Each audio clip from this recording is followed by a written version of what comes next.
understand that the mentality of all this starts and ends with an obsession. And you have to keep grinding. Don't think about this as any balance, you know? There's no balance here. There's just grind and not grind, and try to come out of it happy, healthy, and more educated on the life that you actually want.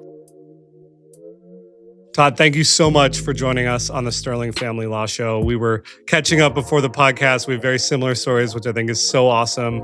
Congratulations on your success.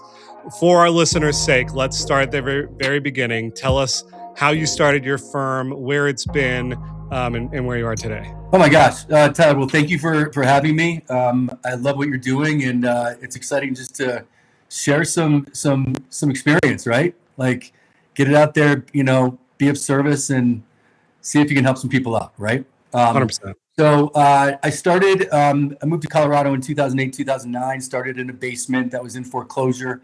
2010, first I was a stepfather, immediate stepfather, with two great boys. And then 2010 is when my first daughter was born, and I also filed personal bankruptcy. So coming out of that, year. Yeah, great year. And it was fantastic because coming out of New York, where I had a firm, and before I moved to Colorado, I was in real estate. So it's like I'm going to be flipping houses. I love real estate. I love the creativity of it. And boom, recession hits, and then I move out here, and I get into bankruptcy. One of the things I start with, because I was like, I just filed bankruptcy, and I think I can do it better than that dude just did. You know, so you know, over time I just kept failing forward. Leaned a lot on my family, and having that kind of motivation really just pushed me through. Of course, I was raised by a single mom, social worker, and I eventually got into family law. I had a passionate about it that helped a lot in terms of the hard days of when you're first starting out, and how do you make a buck in this thing while being of service, and people would ask, what kind of law do you practice? And I'd say, what kind of law do you need? In the beginning, it's whatever you can do. And revenue is oxygen. Exactly. And so after a while, we just became better and better at it. We attracted better talent. The better leader that I became, I think, the more longer people would probably stay and the practice with me. Highly stressful. I suffered Guillain-Barré syndrome as a result of the stress in about 2013. Just kept failing forward, learning lessons about mental health, physical health, spiritual health as you keep going. And now to a point where, we've always been focused on performance, and that's something that you can always control, I found. And that's what Burnham Law is based on. And we, I think we're one of the larger family law firms in Colorado, and we do exceptional work in other areas. So that's like the long and short of it, man. Like, just real quick. Yeah. Did you have aspirations when you started this firm to grow to where you are? I mean, doing over 18 million in revenue and having 30 plus attorneys, it's an outstanding achievement. Maybe from the get-go, you're like, holy cow, how'd this happen? You know how it happened? Well, I appreciate that. Thank you. And the same with you. Like, it sounds like we have very similar firms with similar mindsets of being of service. And I think that's kind of really important piece, 100%. So I think the thing that happened for me was that I knew that I was passionate about law and advocating for people. I also knew that I was far better at the business of this and understanding having the emotional intelligence kind of piece of this to see how it can be a living, breathing thing that serves people, right? And to do that, I had to make a commitment to work on it and not in it. And it was like a transition of like very much an intentional move of, this is what I'm going to do. This is how I'm going to do it, because otherwise it doesn't work for me. It's just, that's just a choice. And so when I have that choice and I put it in those words, and you have your family that you're responsible for, and that's what my why, and then those things just work, and you fail forward, you get kicked in the teeth every single day. You've got to keep inspiring others around you to appreciate the kicks in the teeth. And if you can do that, then I think you have a chance of staying alive. And it's pretty much that. Like, just get your friends and family to, support you and sponsor you in the beginning. Really focus on performance, because one person wins the cost race. We can all compete for the performance side of it. Like, I want to be better than you, right? I want to do a better job than, I just want to be the best version of ourselves first. Like, how do we just keep getting better, right? Let's look in the mirror rather than compare to other people. But then the competitive side of me is like, yeah, but I still want to beat your ass, and I think that kind of mentality is something that's, from an athlete's perspective, I think that that's what carries on, and that's what we want to be like, right? And same with you. You're just finding a different way of doing it and 100%. getting your message across, right? So I'll now speak to law students at Colorado at CU Law, and give, inspire through experience. But, great is usually on the opposite side of hard. And I think that's really the thing that we want to get across to law students that I teach, lawyers that I consult with, things like that. Especially the people at Burnham Law is, like, they get that. It's kind of like, if you can have that kind of mentality that, like, I want this shit, then you're going to do fine. You started in 2010? 2009 from Albany, New York, to 2010 to Boulder, outside Erie, actually. Bring us back to like those early days when you're grinding. Dude, oh my God. Because I think whenever I tell our story at Sterling, everyone's like, well, how'd you do it? And it's like, well, we just, one lawyer at a time, one attorney at a time. When we started, we were everything to everyone, same as you. Yeah. And once we got focused and we said, we're only going to do family law, and we got things in order, it really started to explode. Was that a similar story for you? I think that when you're really good at something, it's undeniable, right? And then the key is to just keep getting better at that thing that you're good at. Like, don't put me in a patent law firm, Like, I'll grind and I'll be 20% as good as the next person who's naturally gifted at it. Like, when you have a lot of people that are passionate about family law, especially, it's easy to build, right?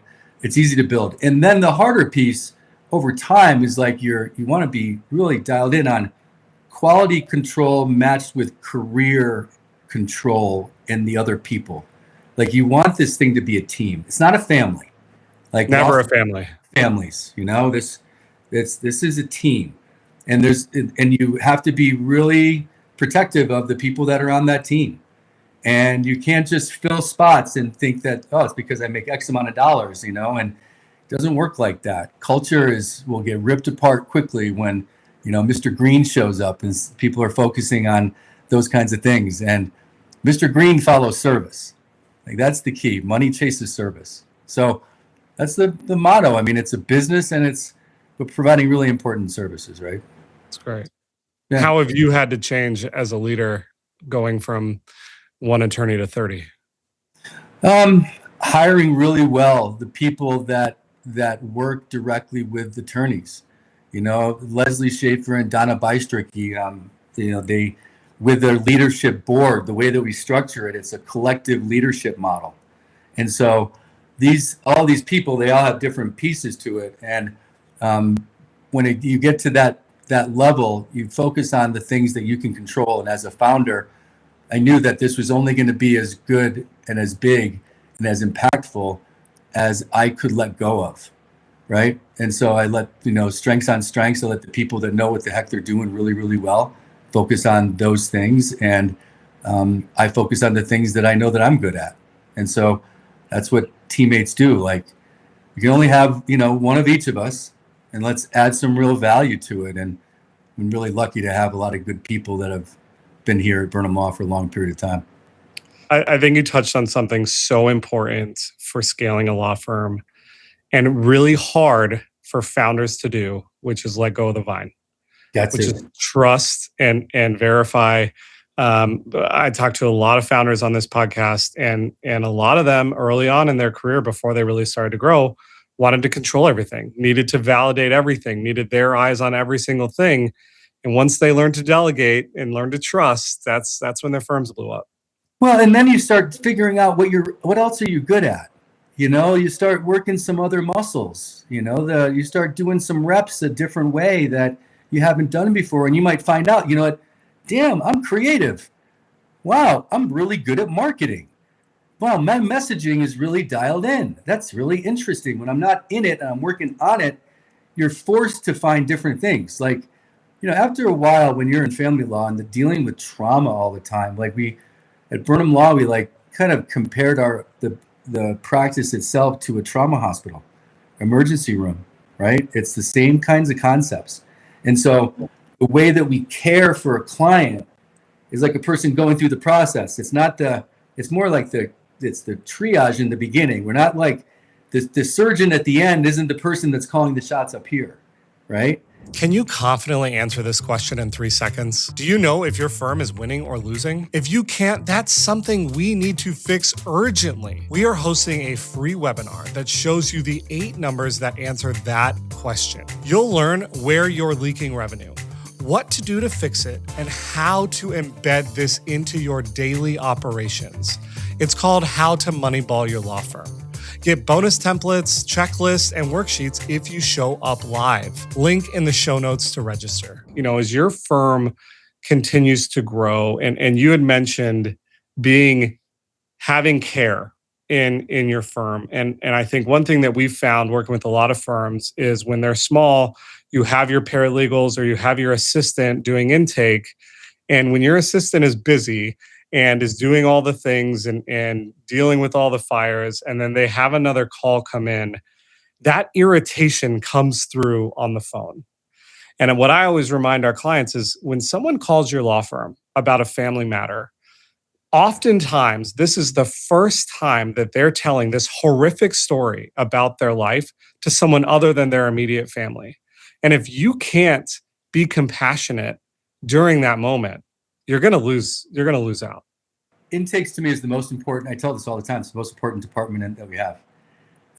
It's the first time that you're going to, when they call, they were already sold. They're sold to a certain extent because what they've seen on the outside, they believe in. And it's whoever then gets back to them quicker and who actually has substance behind it. Typically, people in these situations are going to be able to spot bullshit and people that are just going through the motions and not really empathetic. They're not really connecting. Or they don't have to necessarily connect. I'm not looking for a social worker when I hire a lawyer. What I do want is like a team that can be there for me in that respect if I need it. But primarily, you're there to be successful in a case, depending on whatever success means in the case, right? It could be settlement, it could be go away, whatever it is. When I look and I see that the ability to have that kind of connection, I think it's very rare. And I think that those are the pieces that are missing, and you can be different than other people, which is a differentiator, right? With intakes in particular, I hired a person that's been here nearly 10 years, I think, Karen. She was at the cafe and she was serving food. And she's from Long Island. And she is very opinionated. And she's very fun. And she's energetic. And she's honest. And I said, what better person would I want answering the phone and letting people vent to? She's so caring. All of these things that make you a great listener, right? Which is the thing that most people want first. Then it's followed by, like, they need Can you execute? Yeah. Can you execute? Are you just really good at this part? Or can you also be a killer if necessary? Depending whatever mindset or framework they're already in their head. And in the end, the killer piece is always like negotiating and settling that you control, right? Okay. Like these are the things that we just learn over time. And so to be able to have those kinds of emotionally intelligent people in your intakes department, and then also have just a constant idea that this is triage. We're in a trauma mode here. These people, part of the recovery for them is being able to be heard, right? And then it's like I need a diagnosis, I need an X-ray, and I need a prognosis. We're just in the ER here. And then we got long-term care, right? So it's the same stuff. And if you have that kind of approach, like what's in the client's best interest right now? We should check in on them. Boom, that's a workflow. That's something that you put in your system. And like, those 5-star reviews come, it's because it's not what you did, It's how they felt during it, right? How did it make them feel? How did it make these people feel? So, yeah, I People feel will forget what you say, they'll forget what you do, but they'll never forget how you made them feel. Ty, I really appreciate your time today. Again, congrats on what you built and what you're building. Let's assume that our listeners are trying to scale and they have 3 or 4 attorneys and they're trying to go to 20. What's the best piece of advice or pieces of advice you can give them to go to the next level? A couple of things. One is, if you have a link there, we sent you. It's for what we're doing every Thursday at 11 o'clock Mountain Time. It's called Ask Anything. And I'm just going to do for like every week at the same time for 1 hour, well, 45 minutes. For 45 minutes. I'm going to like open up just my time and just answer questions.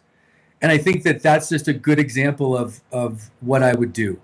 I would keep educating myself. Understand that the mentality of all of this starts and ends with an obsession, right? And you have to keep grinding. Don't think about this as any balance, you know? There's no balance here. There's just grind and not grind, and try to come out of it happy, healthy, and more educated on the life that you actually want, right? Rather than the life that you're grinding for. So like, what is going to sustain you in the end? And then when you are comfortable in that space, then I think you're going to be able to lead and figure out how to attract people more easily anyway. So from going from 3 to 38, it's like embracing and appreciating every time you get your teeth kicked in, because you're always going to get better. You're going to find different people, you know, that will try to teach you like, oh, you know, spend this on marketing and this and that. I think just get as much information as possible. Keep yourself educated. Depending on what you want to do, have that intention and set some deadlines, right? And if you do those things and have the mindset of service first, like remember that money chases service. If you do that and you don't worry about the money, then you're going to add it and you'll grow and you'll scale and do all those things. So good. I so appreciate your time. Wishing you the best. Looking forward to the Ask Me Anything. I'm going to show up and ask some hard questions. So you better, man. I'm gonna make sure I have control over the keys and get them out of there. Appreciate your time today. We'll talk to you very soon.